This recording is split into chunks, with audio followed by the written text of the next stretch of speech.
আসসালামু আলাইকুম রহমতুল্লাহ। প্রিয় দর্শক, আজ নিয়ে এসেছি শীতের অন্যতম জনপ্রিয় দুধকুলি পিঠার রেসিপি। মজাদার এই পিঠা তৈরির সকল প্রস্তুতি থাকছে ভিডিওতে। আশা করি পুরো ভিডিও জুড়ে আপনারা আমার সঙ্গেই থাকবেন। চলুন তবে দুধকুলি পিঠার মূল প্রস্তুত প্রণালীতে।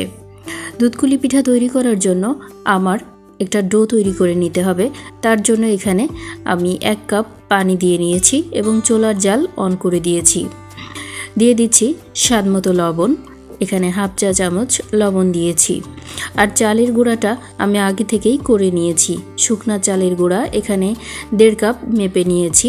দিয়ে দিচ্ছি, আপনারা মেজারমেন্ট কাপের 1 কাপ পানির সঙ্গে 1.5 কাপ চালের গুঁড়া ব্যবহার করতে পারবেন।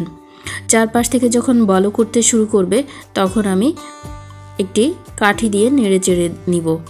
কিছু সময় এটাকে ঢেকে রাখবো যেন সেদ্ধ হয়ে যায় এই ভাপে। সুন্দরভাবে আমি মিশিয়ে নিচ্ছি এবং মেশানোর পর কিছু সময় ঢেকে রাখবো। 3 থেকে 4 মিনিটের মতো ঢেকে রাখলেই হবে। সবটা এভাবে মেশানো হয়ে গেছে। এখন আমি ঢেকে রেখেছি, ঢেলে নিচ্ছি একটি বোলে। এই আটাটা আপনারা গরম হালকা গরম অবস্থায় একটা মণ্ড তৈরি করে নিতে পারেন। বেশ একটু গরমটা কেটে গেছে। এ পর্যায়ে আমি হাতের সাহায্যে এটাকে নরম করে নিব। প্রয়োজনে আপনারা হালকা করে হাত ভিজিয়েও এটা একটা ডো তৈরি করে নিতে পারবেন। এ পর্যায়ে তৈরি হয়ে গেছে আমার শক্ত একটা খামি। এটা থেকে 2টা লেচি আমি বের করে নিচ্ছি এবং বড় সাইজের 2টা রুটি তৈরি করে নিব। এখান থেকে একটা মণ্ড নিয়ে আমি পাতলা করে রুটি তৈরি করে নিচ্ছি। বেলনের সাহায্যে হালকা চালের গুঁড়া দিয়ে আপনারা এভাবে বেলে নিতে পারবেন। বেশ একটু, খুব বেশি পাতলাও না, মাঝামাঝি আকারে রুটিটা বেলে নিয়েছি। আর এখানে একটা কাটার নিয়ে ছোট্ট করে আমি কেটে নিচ্ছি। আপনাদের কাছে যেমন তেমনভাবে রাউন্ড শেপের একটা কাটার দিয়েও কেটে নিতে পারবেন। সবগুলো এভাবে কেটে নিচ্ছি।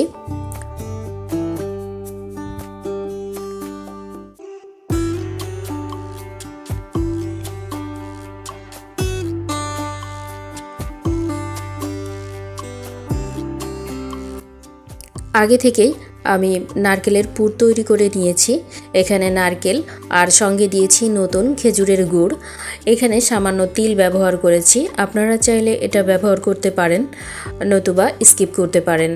এখন কিছুটা নারকেলের পুর ছোট্ট রুটির মাঝে দিয়ে এভাবে হাত দিয়ে চেপে কুলিগুলো তৈরি করে নিতে পারবেন। এই তো তৈরি হয়ে গেল আমার কুলি পিঠা। এভাবে আমি বাকি সবগুলো একইভাবে তৈরি করে নেব। দেখানো প্রসেসে আপনারা তৈরি করে নেবেন। খুব সহজভাবেই তৈরি হয়ে গেল। এখানে বাকি সবগুলো তৈরি করে নিয়েছি আমি। এগুলো এখন দুধের মাঝে রান্না করে নিব। তার জন্য একটি পাত্রে আমি নিয়েছি 800 গ্রামের মতো দুধ। এই দুধটাকে কিছু সময় জাল করে নিব। ভেতরে সুগন্ধির জন্য দিয়ে দিচ্ছি তেজপাতা, দারচিনি এবং 4টা এলাচ। বেশ কয়েকবার বলক আসা পর্যন্ত অপেক্ষা করব। 2 থেকে 3 বার বলক উঠেছে। এখন আমি এটাতে দিয়ে দিচ্ছি চিনি। এটাতে চিনি এবং সামান্য গুড় ব্যবহার করব। দিয়ে দিচ্ছি সামান্য খেজুরের গুড়। চিনি দিয়েছি 300 গ্রামের মতো আর গুড় এখানে দিয়েছি 50 গ্রামের মতো। সবটা এখন নেড়ে চেড়ে মিশিয়ে নিচ্ছি। আরও 1-2 বার এভাবে বলক তুলে দুধটাকে একটু ঘন করে নিব। আপনারা এই মেজারমেন্টে এই পিঠাটা তৈরি করে নিতে পারবেন।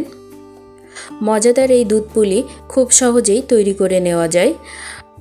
আর যে পিঠাগুলো তৈরি করে রেখেছি এটা সেদ্ধ করেও দুধের মাঝে দিতে পারেন, আবার এই অবস্থায়ও দিতে পারেন। দুধটা বেশ একটু ঘন হয়ে আসতে শুরু করেছে। আমি দিয়ে দিচ্ছি তৈরি করা পিঠাগুলো। এই একই সঙ্গে আমি কিছু হাতে কাটা চুষি পিঠাও তৈরি করে নিয়েছিলাম অল্প করে। পিঠাগুলোর একসাথেই চুষি পিঠাগুলো দিয়ে দিব। আপনারা এখানে চুষি পিঠা এবং কুলি পিঠা মিক্সড করেও দিতে পারেন। একসঙ্গে এটা খেতে বেশ মজা হয়। এই পর্যায়ে আমি দিয়ে দিব এখানে অল্প করে হাতে কাটা চুষি পিঠা তৈরি করে নিয়েছিলাম। এভাবে অল্প করে দিয়েও তৈরি করে নিতে পারবেন। এখন সবটা কিছু সময় একটু নেড়ে চেড়ে দিব, আরও একটা দুটো বলক ওঠা পর্যন্ত অপেক্ষা করব। এই মিশ্রণে আপনারা নারকেল ব্যবহার করতে পারেন। আমি এখানে হাফ কাপের মতো নারকেল কোড়া দিয়েছি, তাহলে স্বাদটা বেশ বেড়ে যাবে। এখন অপেক্ষা করব ফুটে ওঠা পর্যন্ত। এই তো কয়েকবার ফুটে উঠেছে, আর এই দুধের মিশ্রণটাও বেশ ঘন হয়ে গেছে। তৈরি হয়ে গেল আজকে মজাদার দুধ পুলি রেসিপি। এই অবস্থায় আপনারা পরিবেশন করে নিতে পারেন। আমি এখন এই দুধ পুলি পরিবেশনের জন্য এখানে একটি সার্ভিং বোল নিয়েছি এবং সার্ভিং বোলে দুধ পুলিটা তুলে দেখাচ্ছি কত সুন্দর হয়েছে। মজাদার এই দুধ পুলি শীতের মাঝে একবার হলেও বাসায় ট্রাই করে দেখতে পারেন। অনেক বেশি ভালো লাগবে খেতে, পরিবারের সবাই অনেক বেশি পছন্দ করবে। আমার আজকের রেসিপিটা কেমন হয়েছে জানাবেন। দুধ পুলি পিঠা তুলে দেখাচ্ছি কত চমৎকারভাবে পিঠাগুলো তৈরি হয়ে গেছে এবং কালারটাও খুব সুন্দর এসেছে। এখানে অন্য কোনো কালার আমি ব্যবহার করিনি, খেজুরের গুড়ের কালারটাই এখানে ফুটে উঠেছে। কেটে দেখাচ্ছি ভেতরটা কত সুন্দরভাবে কুক হয়েছে। সবগুলো পিঠাই একইভাবে তৈরি হয়ে গেছে। এই তো দেখতেও সুন্দর হয়েছে আর খেতেও আলহামদুলিল্লাহ অনেক মজা হয়েছে। দেখিয়ে দিলাম। আশা করি এই রেসিপি ফলো করে আপনারা বাসায় এভাবে তৈরি করলে অনেক বেশি ভালো লাগবে, পরিবারের সবাই অনেক বেশি পছন্দ করবে। ভিডিওর এ পর্যায়ে আমার প্রিয় দর্শক যারা আমার সঙ্গে আছেন, তা সেই সকল দর্শকদেরকে অনেক অনেক ধন্যবাদ জানাই।